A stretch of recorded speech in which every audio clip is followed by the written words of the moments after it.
आपला आजचा पदार्थ आहे लस्सी. आता लस्सी बऱ्याच जणांना आवडते.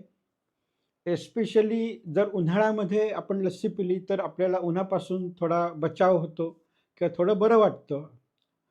तर ही लस्सी चांगली आहे का नाही हे आपण तपासून बघूया. तर लस्सीचा जेव्हा आपण विचार करतो तेव्हा त्यात असतं मेन दही. आणि या दह्यामध्ये मलई किंवा साय किती प्रमाणात आहे हे बदलतं. म्हणजे काही जणांच्या लस्सीत जास्त मलई असते, काही जणांच्यात कमी मलई असते. काही जण लस्सी बनवतात आणि त्याच्यावरनं थोडी मलई घालतात. कशाही पद्धतीने मलाई वापरली तरी काही प्रॉब्लेम नाहीये. लस्सीचा जो प्रॉब्लेम येतो तो 2 प्रकारे येतो. जर आपण स्वीट किंवा गोड लस्सीचा विचार केला, तर त्यात साखर ही खूप मोठ्या प्रमाणात वापरली जाते. म्हणजे 1 ग्लास जर आपण लस्सी घेतली, तर त्याच्यामध्ये 20-25 ग्रॅम साखर वापरलेली असते. जे प्रमाण हे खूप आहे.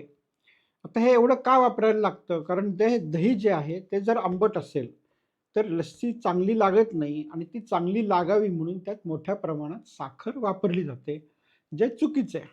जर आपण खाऱ्या लस्सीचा विचार केला, तर त्याच्यामध्ये मीठ मोठ्या प्रमाणात वापरलं जातं आणि मीठ हे आपल्या शरीरासाठी चांगलं नाही आहे. कारण त्याच्यामुळे ब्लड प्रेशर आणि हार्ट अटॅक अशा प्रकारचे रोग जास्त वाढतात. त्याच्यामुळे मीठ आणि साखर हे दोन्ही मर्यादित असलेली जर लस्सी आपल्याला मिळाली, तर ती आपण घ्यावी. आता बऱ्याच वेळा कमर्शियल लस्सीमध्ये प्रॉब्लेम असा येतो, की मलाई घातली की आपल्याला त्याची चव चांगली लागते. परंतु मलाई घातली की त्याची किंमत वाढते. मग हे दोन्ही बॅलन्स करण्यासाठी म्हणून काही जणं त्याच्यामध्ये थिकनर घालतात. म्हणजे ग्वार सारखे जे पदार्थ आहेत, तर त्याच्यात मलाई नसते, परंतु त्याची चव ही मलाई असल्यासारखी वाटते. आणि हे जर पदार्थ वापरले तर ग्वारगमनी त्रास होत नाही, पण ही थोडीशी फसवणूक झाल्यासारखी होते.